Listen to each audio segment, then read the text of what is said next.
wanted to ask you about what's happening at the Justice Department with this section that handles public corruption. I was just seeing this piece in the Post.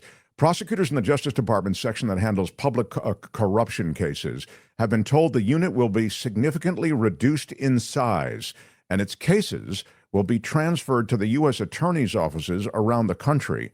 The discussion about shrinking the public integrity section comes weeks after the unit's leadership resigned when a top Justice Department official ordered the dropping of corruption charges against New York Mayor Eric Adams. So, the end of the Biden administration, there were about 30 prosecutors in this section that was handling public corruption. It was created in 1976 after the Watergate scandal to oversee criminal prosecution of federal public corruption cases across the country. But now, prosecutors are being told that they'll be asked to take new assignments in the department, and as few as 5 lawyers may remain in that unit. So, this is, I put it in the category of the discharging of all those inspectors general. The people who are on the beat, the cops on the beat to root out corruption, they're being dismissed or they're having their units completely closed down by this administration. This is just the latest. Well, that office in Washington, D.C., quite an elite office it came to be. The idea of it being decimated is obviously not good for people who care about there not being public corruption. And I think the idea is that, Trump, this Bondi, this Kash Patel, we're all really worried, not just if you're a Democrat or Republican, but people who care about there not being public corruption are worried that they'll put their finger on the scales in so many ways. And the only public corruption cases you'll see will be against enemies, against Democrats, against people who are outspoken against the Trump administration. That'll suddenly be the big, oh my God, that person got 2 Super Bowl tickets. Well, we're going after public corruption big time. Meanwhile, billions of dollars just got, somehow, this thing where Musk just got this big contract that some other company just got, it looks like. And what is going on with that? I don't know if that's public corruption, but that's certainly the kind of thing that people look into and see what the facts and the law, lead to. Not 2 Super Bowl tickets, but you can always trump up that you're doing a lot about public corruption. And lo and behold, it seems to always be your enemies, right? You said that great statement one time, for our enemies, the law; for our friends, everything. Yeah. Right. So you're worried about that. But I think by sending it to the local U.S. attorneys, and I have, great respect for the U.S. Attorney's Office that I worked for in Los Angeles. But as you go around the country with the 94 different U.S. Attorney's offices, I guess if you were craven, venal, cynical looking at this, you would think that the local Republicans that have a lot of power, the local Democrats too, but you're worried in this situation because the Republicans are in control of everything, that the local Republicans in whatever district you want to think of who are committing public corruption, that the U.S. attorney there, friend of the senator in the Republican place, all of them appointed by the Trump administration, all of them apparently given some political litmus test. I mean, yes, every administration has a political litmus test, but what it's been so far, let's say in the Central District of California, in my district, Los Angeles, a huge Los Angeles, Orange County area here, is a totally competent person, a totally distinguished person that you trust, whether a Democrat or Republican, to call a public corruption case on the law and the facts. And the idea is that a lot of local U.S. attorneys' offices, they may think now, will not call it against the local official. The local official will have a lot of influence, Mark, in the local area more than they would back in Washington, D.C. Yes, they could try to tube the case or invent a case in the Washington, D.C. public corruptions, but you figure that office is more insulated from local political influence. And so it is not good for fighting public corruption to send it to each individual U.S. attorney's office. Let me give you one example, because one of the big cases in the Carter administration was the AB scam. In the AB scam, there were some Congress members who had taken these bribes, and the reason for the bribes was to get a private bill for immigration. So somebody who wasn't eligible to come to this country. Now, since then, if you have $1 million to invest, boom, boom, boom, you get immigration papers. But in those days, no, you didn't just get immigration papers because you invested a lot of money. So there were private bills. You would get a Congress member or senator to carry your private bill. And Joe Blow would be granted a green card, or Joe Blow would get some special immigration privilege.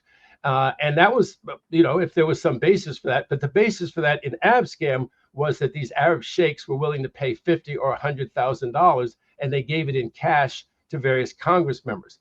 Now, of course, because it was President Carter and he was such a straight arrow, he ended up indicting mainly, or having his Justice Department did indict mainly Democrats. And that's not something that's going to happen with Trump. If Trump and Bondi did the same thing, or if Bondi did the same thing and indicted like 5 Democrats and 1 Republican, they would change the composition of the House, Mark, if all of them got indicted and convicted in the next year or two. That is not about to happen. In fact, you'll see that some Republican politician just got a pardon. He just got sprung from jail faster than with a helicopter by Trump's pardon power. Mind-boggling. But I'm digressing. The point is... No, I was going to get to that. It was the Tennessee congressman. Let me get this. But the point is that the public integrity section is the one that carried the ball in the Abscam cases against the local Congress members. My judge had Congressman Jenrette. He was a New South guy, and he had, he was on tape, convicted and sentenced to about 2 years in prison when it was all said and done. So were other Democratic members of Congress. But the point was, it wasn't the U.S. attorney in South Carolina who indicted and carried the ball against Congressman Jenrette. Some of the cases were in Philadelphia, in New York. It wasn't the New York, Southern District of New York, Eastern District of New York. It wasn't the district in Philadelphia that carried the ball. It was that public integrity section, and they had prosecutors who knew, public corruption cases, law inside and out. They fought all these motions. They all had great lawyers, all of the Congress members. They were fascinating cases. So I think without the public integrity section being a real force, I don't think they're going to get as many corrupt politicians as they ought to get. Yeah, I mean, it's a real setback, it sounds like. There's a watchdog group that is raising concerns about whether the FAA's business with Elon Musk's Starlink violates conflict of interest laws. Remember conflict of interest laws? It seems so quaint. It seems so hour ago. The Campaign Legal Center wrote in a letter to the Transportation Department's Inspector General that Musk, quote, blatantly and improperly influenced the FAA's work with Starlink. Comes under criticism recently after reports that the Trump administration was considering canceling Verizon's $2.4 billion contract in favor of Musk's satellite communications firm. Can you comment on that? Well, Adam Smith said he believed greatly in capitalism, but the truth was, if you got 3 capitalists in a room together, they would set prices. In other words, if you really believe in capitalism, which I do, that you need to have stringent regulation. It has to be for real. People who are willing to commit business crimes have to have a good prospect of getting caught. They have to understand they have a good prospect of getting caught, of being prosecuted. And of course, part of this is that when we say there ought to be these laws and there ought to be conflict of interest and it ought to have consequences, there have to be real human beings working in the government who are going to make sure it has consequences. And my view of Musk is that he has tried to make all of these regulators, all the people who would hold him to account in the government flinch, think, you better not go after me. If it looks like a righteous investigation, don't investigate it because you'll be harmed. I'll figure out a way to harm you. Look what just happened right now. All these agencies that investigated me, sometimes it was for chump change.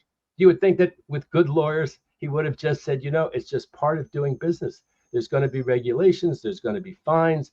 If I blow up my rocket, his latest rocket, was not a resounding success. Neither was his rocket before it. They both blew up, Mark. One of them blew up high in the sky over Florida, and there was so much debris they had to close the airport in Orlando, in Miami. Can you imagine? Flight delayed. You have to sleep overnight here. Flight delayed because of Musk space debris. Is someone doing anything about that? Is someone about to do something about that? Or are they going to flinch? Because they're going to figure, what? My job could be at risk. My pension could be at risk.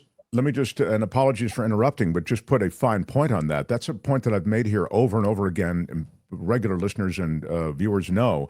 I talked about the fact that Musk went after the FAA right away. Why did he go after the FAA? Went after USAID and the FAA for personal reasons. Both those agencies were involved in investigations and in fining regulatory fines because of what David Katz is talking about right now. The explosion of those rockets, they had to reroute air traffic, they had to close down airports.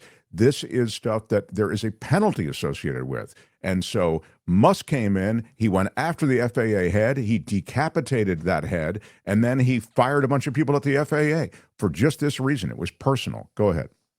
Yeah, and they seem to have made up that story that it was a DEI thing because there was a female traffic controller. I mean, this is outrageous. Are people paying attention to what's going on?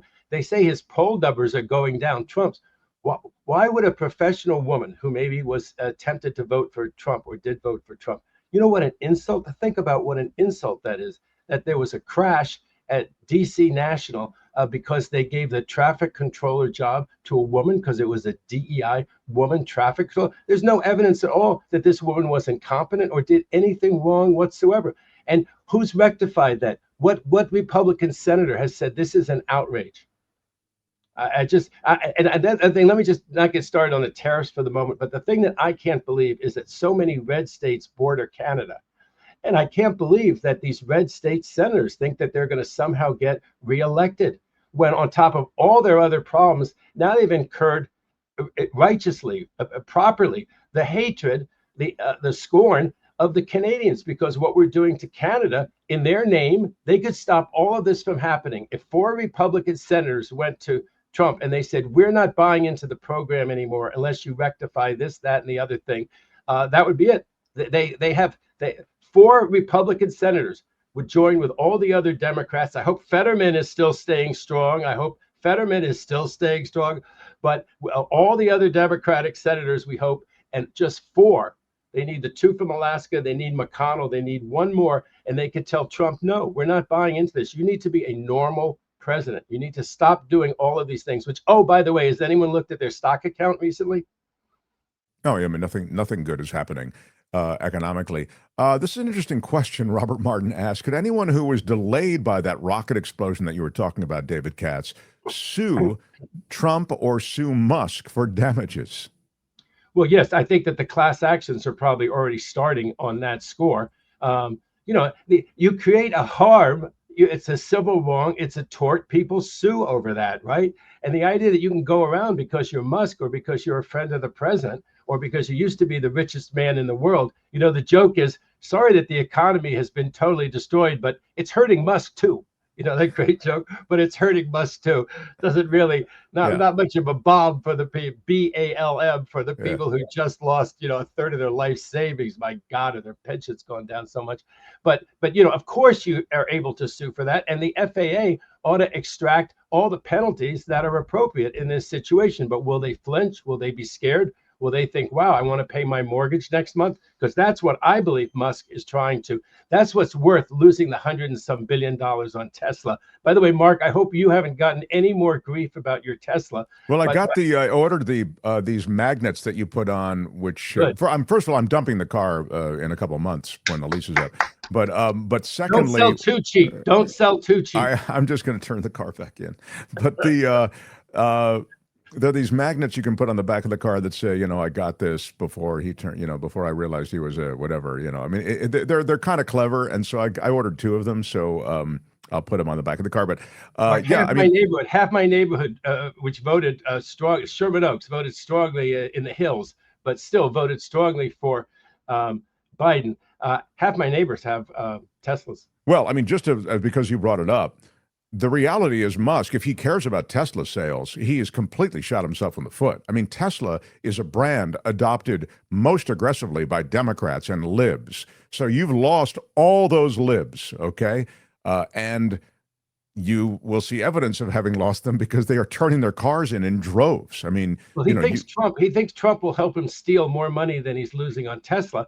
But I don't think that's true. I've said that from the beginning. Everything he does, he's going to make some government employees flinch. Of course he is. That's what they try to do. But there's so many who are strong conscience, strong sense of duty. And it's not because it's Musk they're going after. It's because a huge rocket just blew up and caused a lot of damage to people. You got to pay for that.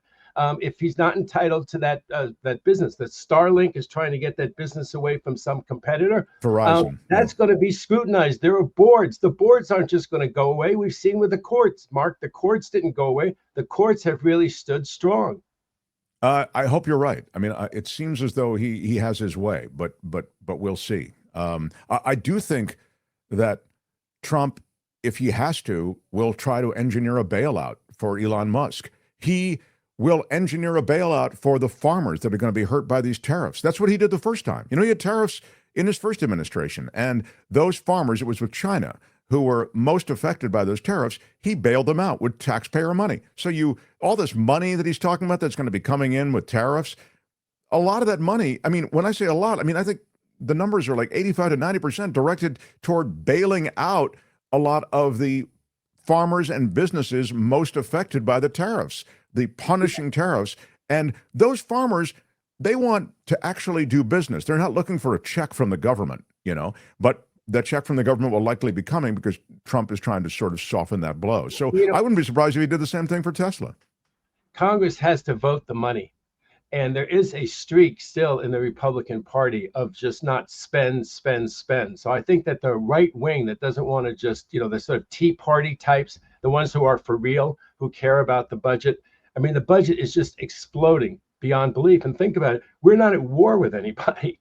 Why is the budget just exploding and exploding? It's got to hit the conservative voters that this is not the right way to go. And, they want to spend all this money on this deportation, which would also raise prices, also be bad for the country in so many ways besides the human dimension of it. And that would cost an awful lot of money. We just had this latest fiasco in Guantanamo where they did this big show of taking the worst of the worst, which was a lie, to Guantanamo. And you and I said at the time, this is a ridiculous waste of money. Well, guess what? There's apparently hundreds or even thousands of military who were deployed over there to get ready for the huge nothing burger that it's become. They wasted. It's going to be billions of dollars just for the press angle, right?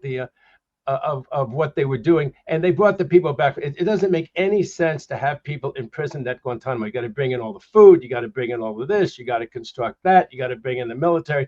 Huge waste of money. And I tell you, his voters are going to realize this is all the show.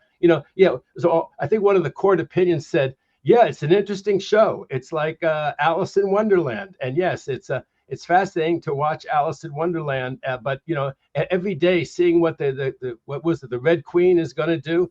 We're tired of seeing what Orange Man is going to do. Even his own viewers, it's not WWF. Watch WWF if you like that sort of entertainment. Trump is not entertaining anymore, especially when your own nest egg is going down and when your Medicaid and Medicare and Social Security are being threatened. It's not funny anymore. Of course, you're right.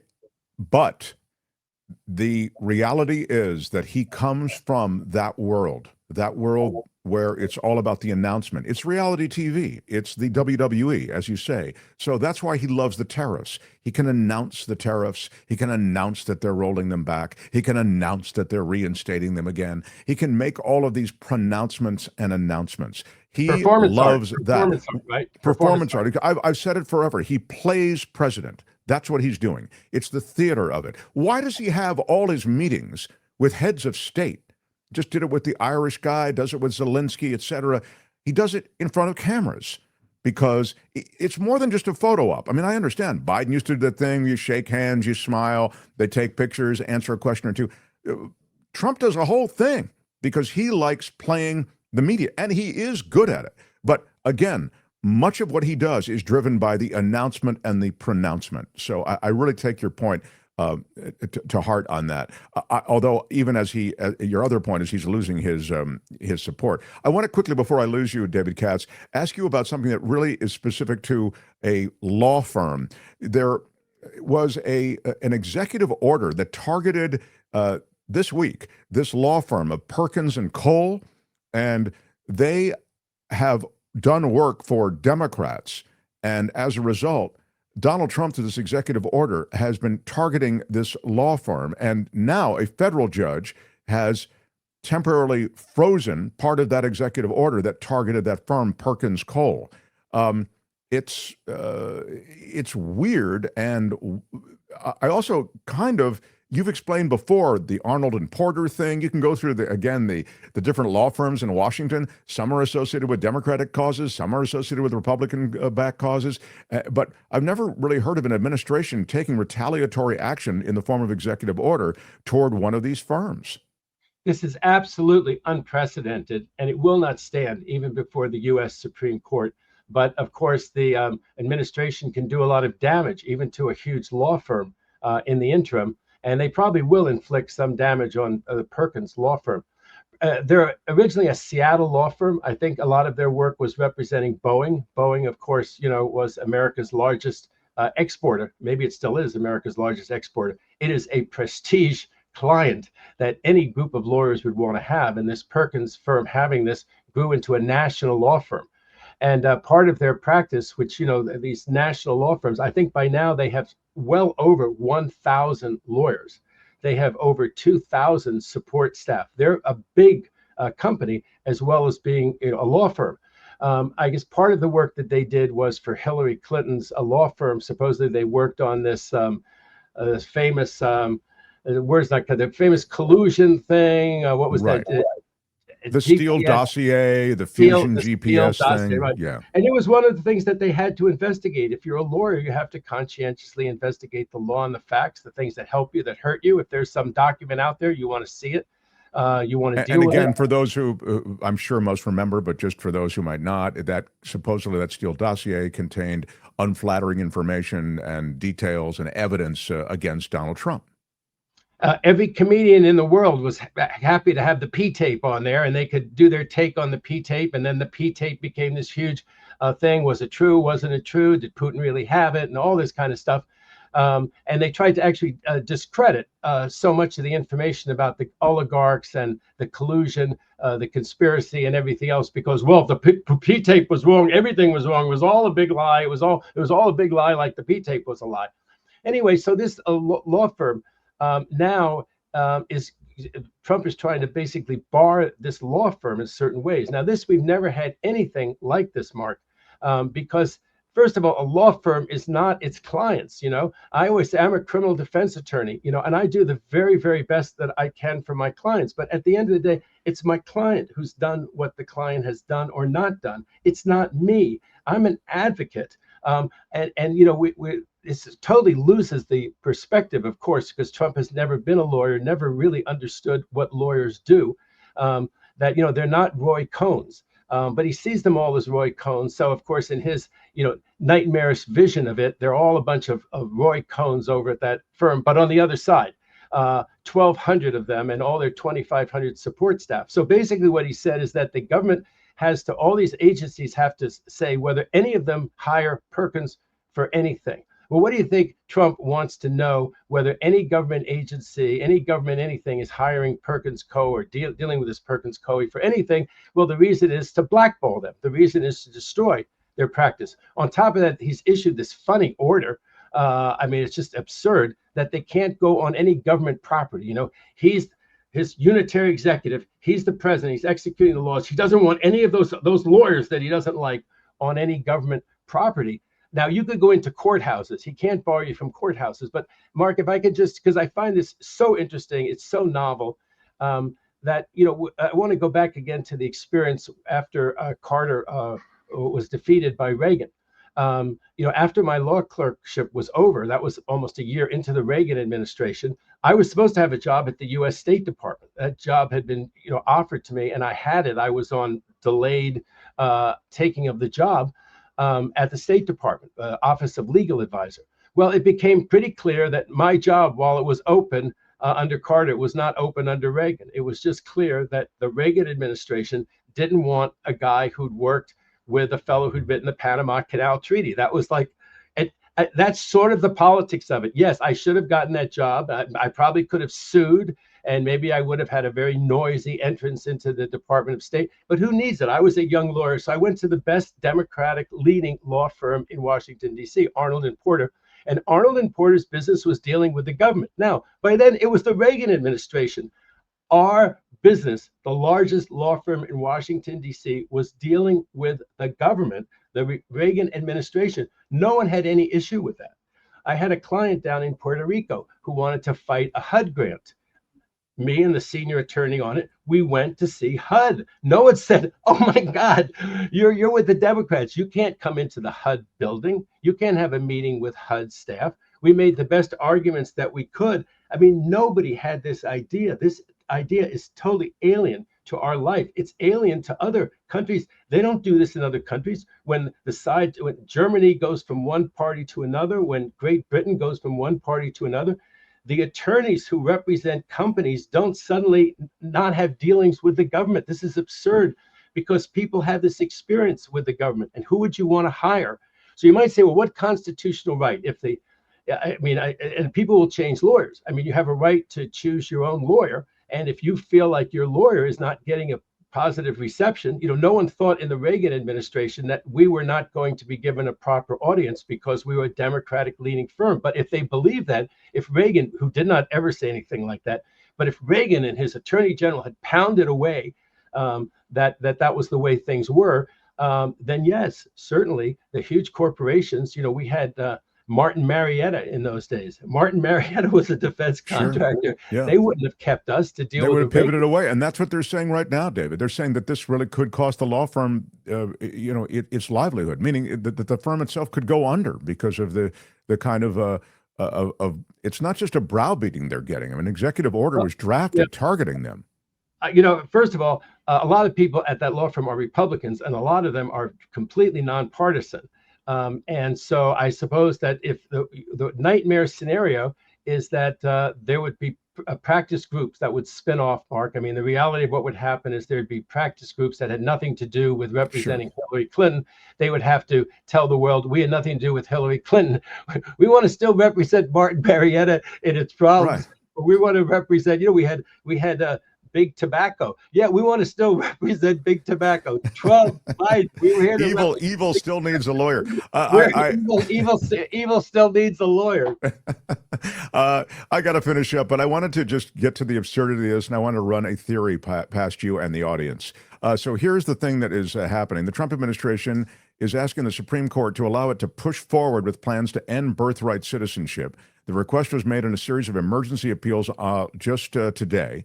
It argues that lower courts went too far when they handed down nationwide injunctions that blocked the policy. The administration is asking the court to limit the impact of those rulings. It comes as appeals courts, of course, have disregarded the White House's request to pause these rulings. And again, birthright citizenship seems like open and shut. And so, in other words, the SCOTUS, I don't care who's on SCOTUS, they're not going to overturn birthright citizenship and rule with this administration. So here's my theory, that they are working the refs a little bit.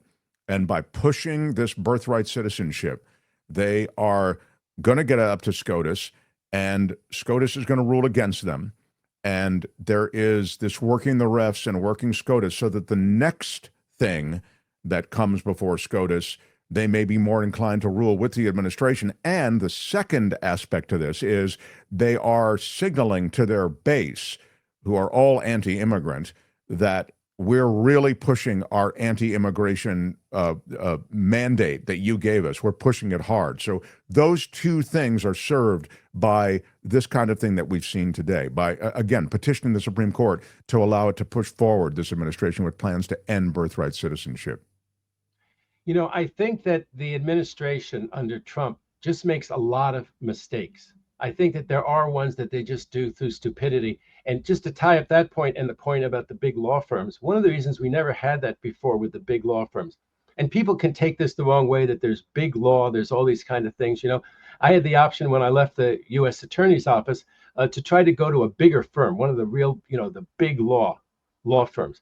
I like the idea of having my small practice, because just the conflict checks can knock you out of cases. There are cases that you can't do at a big law firm. This is one of the things with big law firms. You're at a big law firm. You have absolutely nothing to do with any kind of politics, anything, but you have this wonderful attorney who's left the Clinton administration, and they're so, the Clinton administration likes them so much. Hillary Clinton likes them so much, thinks you're the best lawyer in the world, and now this person's your law partner at big law. Hillary Clinton brings, her case to them, and before you know it, your firm is known as, or your firm has this problem, or you can't do this because your case. Well, you might get a fee of $500,000, and people say, "Oh my God, $500,000 for one huge criminal case." That's not a big thing to one of these law firms. To a law firm with 1,200 lawyers, that's not a big thing. They tell you, we have a conflict with somebody else in another city and one of our other offices. You can't take this case. And so there's all these issues about being in a big firm or a smaller firm. But the reality is that everybody would want to work at big law if they had the chance. And people have said this before, but it's true. This is the D team.